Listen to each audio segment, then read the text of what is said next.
Hi friends, welcome back to my channel Vara world. ఇప్పుడే కనుక నా వీడియో చూస్తున్నట్లయితే please do like, share and subscribe. ఈరోజు వెరైటీ ఏంటి అంటే మష్రూమ్ కర్రీ. సేమ్ రెస్టారెంట్ స్టైల్లో వచ్చింది. అయితే మా ఆయన మష్రూమ్ కర్రీ కావాలన్నాడు. మష్రూమ్ కర్రీ చేయమంటే నేనైతే జెప్టోలో ఆర్డర్ పెట్టాను అనమాట మష్రూమ్స్.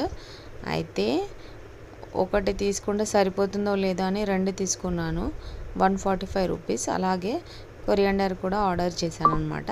అలా వచ్చిన తర్వాత దాని ప్యాకెట్ విప్పి ఆ తర్వాత వాటిని వాటర్లో వేసి దాని పైన ఉన్న పొట్టు ఉంటుంది కదా, అది మొత్తం తీసేయాలి. ఎందుకంటే డస్ట్ ఉన్నా మట్టి ఏది ఉన్నా కూడా అది వెళ్ళిపోయి నీట్గా క్లీన్ అవుతుంది. అలా పొట్టు తీసేయాలన్నమాట. అలా పొట్టు తీసేసిన తర్వాత దాన్ని 2 పీసెస్గా చేసుకోవాలి. నేను ఇంకా చిన్నగా చేశాను. అలా చిన్నగా చేయకుండా 2 పీసెస్ చేస్తే చాలా బాగుంటుంది. కొద్దిగా నేను తక్కువ ఉన్నాయని ఎక్కువ పీసెస్ కోసం అలా చిన్నగా చేశాను. కానీ అందులో 2 పీసెస్ చేస్తేనే బాగుంటుంది, మనకు తెలుస్తుంది అన్నమాట అవి తింటూ ఉంటే. ఇలా అన్నీ క్లీన్ చేసిన తర్వాత అంత వెళ్ళింది పొట్టు, అవి అన్నీ వాటిపైన పొట్టు అంతా తీసి అలా కట్ చేసుకున్నాను నీట్గా. అవి వాష్ చేసుకోవాలి. అలా నీట్గా వాష్ చేసుకున్న తర్వాత, అలా క్లీన్ చేసుకున్న తర్వాత వాటిపైన కారం, ఉప్పు, ధనియా పౌడర్ వేసి అలా మిక్స్ చేసుకొని పక్కన పెట్టుకోవాలి. నెక్స్ట్ చాప్డ్ ఆనియన్స్, పచ్చిమిర్చి, కొరియాండర్, టమాటోస్ ఉంటాయి కదా, ఆ టొమాటోస్ను కట్ చేసుకోవాలి. అలా కట్ చేసుకొని నేను పక్కన పెట్టుకున్నాను. అలాగే కాజు కూడా అవసరం అన్నమాట. ఆ కాజు కూడా పక్కన పెట్టుకొని ఒక ప్యాన్ తీసుకొని అందులో ఆయిల్ వేసుకోవాలి. అలా ఆయిల్ వేసుకున్న తర్వాత కొన్ని కాజుస్ని కూడా తీసుకొని వాటర్లో నానబెట్టుకోవాలన్నమాట. మనం పేస్ట్ చేసుకుంటాం కదా వాటి కోసం.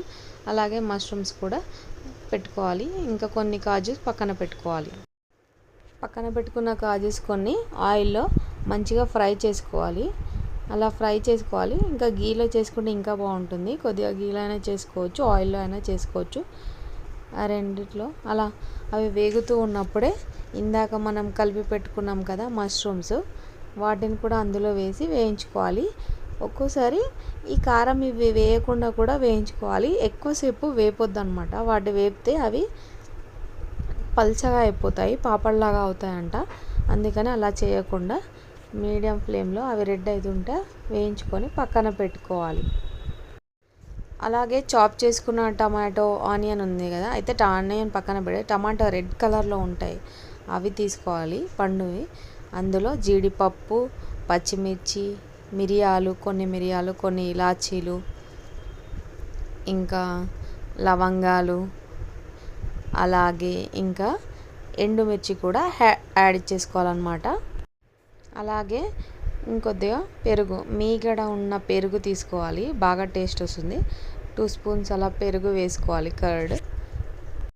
అలా కర్డ్ వేసుకొని ఫైన్గా స్మూత్గా పేస్ట్ చేసుకోవాలన్నమాట, మెత్తగా చేసుకోవాలి. ఇలా చేసుకున్న మొత్తం గ్రేవీని పక్కన పెట్టేసుకోవాలి. ఇప్పుడు నెక్స్ట్ ఇందాక మనం ఫ్రై చేసుకున్నాం కదా, అదే ఆయిల్లో ఈ చాప్డ్ ఆనియన్స్, పచ్చిమిర్చి వేసి వేయించుకోవాలి. చిన్నగా కట్ చేసుకోవాలి, లేదా ఇలా అయినా పర్లేదు. అదే ఆయిల్లో నేనైతే ఈ చాప్డ్ ఆనియన్స్ వేస్తున్నాను. కొద్దిగా గీ ఉంటే కూడా వేసుకోండి. అలాగే కొద్దిగా పచ్చిమిర్చి వేసి బాగా కలుపుకోవాలి.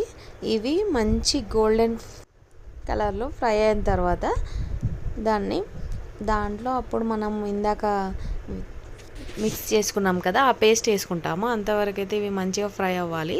అయితే ఇందులో ఏం చేయాలంటే, నేను ఇందాక చేసేటప్పుడే అందులో ఫ్రెష్ అల్లం ఉంటుంది కదా, అల్లం ముక్క, వెల్లుల్లి వేయాలి. అయితే నా దగ్గర ఫ్రెష్గా అప్పుడు లేదు, ఆల్రెడీ పేస్ట్ ఉంది కదా, ఆ పేస్ట్ని ఇప్పుడు నేను ఆయిల్లో వేసుకొని దీంట్లో వేసుకుంటున్నాను అనమాట. మీ దగ్గర ఉంటే మీరు అందులోనే పేస్ట్లోనే ఫ్రెష్వి కట్ చేసుకొని వేసుకోండి. ఇలా ఇందులో అల్లం పేస్ట్ కూడా వేసుకొని బాగా ఫ్రై చేస్తున్నాను అనమాట.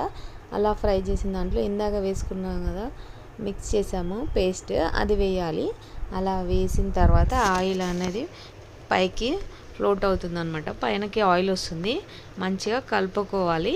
ఆ పేస్ట్ని అంతా నీట్గా కలుపుకొని ఇంకొద్దిగా గ్రేవీ కోసం ఇందాక మిక్స్ చేసుకున్న బౌల్లోనే కొన్ని వాటర్ తీసుకొని ఆ వాటర్ కన్సిస్టెన్సీ ఎంత ఉందో చూసుకొని ఆ పేస్ట్ అనేది కొద్దిగా థిక్ అయ్యే వరకు సిమ్లో పెట్టి మంచిగా బాయిల్ చేసుకోవాలన్నమాట. థిక్ అవ్వనివ్వాలి. కన్సిస్టెన్సీ అనేది థిక్గా రావాలి అన్నమాట. అలా తర్వాత దాంట్లో కారం, అలాగే ఇంకొంచెం ఉప్పు, అలాగే ధనియాల పొడి ఇలా వేసుకోవాలన్నమాట. అన్నీ సరిపోయాయి చూసుకొని మంచిగా వేసుకోవాలి. ఇలా నేనైతే ధనియాల పొడి ఇంకా కొద్దిగా గరం మసాలా కూడా వేసుకోవాలి. అప్పుడు టేస్ట్ అనేది బాగుంటుందన్నమాట. నేను ఇలాంటి డబ్బాలలో పెట్టుకొని వాటికి స్టిక్కర్లు వేసి అలా రాసి పెట్టుకున్నాను. ఇది మసాలా పొడి, దానికి కూడా స్టిక్కర్ వేసి అలా పెట్టుకున్నాను. అన్నీ వేసుకున్న తర్వాత దాన్ని మంచిగా కలపాలన్నమాట. మసాలా వేసుకొని అన్నీ వేసుకొని బాగా కలపాలి. మంచిగా కలిపిన తర్వాత ఆయిల్ వస్తుంది పైకి.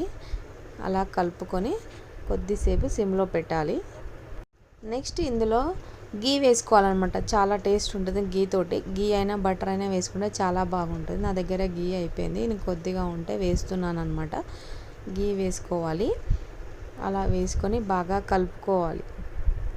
అలా కలుపుకున్న తర్వాత కొద్దిగా ముందే మనం బిర్యానీ ఆకు ఉంటుంది కదా వేసుకోవాలి. నేను కొద్దిగా మర్చిపోయానని బిర్యానీ ఆకు మధ్యలో వేసాను అనమాట. అలా బిర్యానీ ఆకు వేసి అది మొత్తం మంచిగా కలుపుకోవాలి. అలా కలుపుకున్న తర్వాత ఇందాక మనం ఫ్రై చేసి పెట్టుకున్నాం కదా స్టార్టింగ్లో మష్రూమ్ ఇంకా కాజు, వాటిని అందులో వేసేయాలి. వేసి మంచిగా కలుపుకోవాలి. దాన్ని కూడా అన్నీ మంచిగా కలుపుకొని పీసెస్ పెద్దగా ఉంటే మనకి టేస్ట్ అనేది తెలుస్తుంది.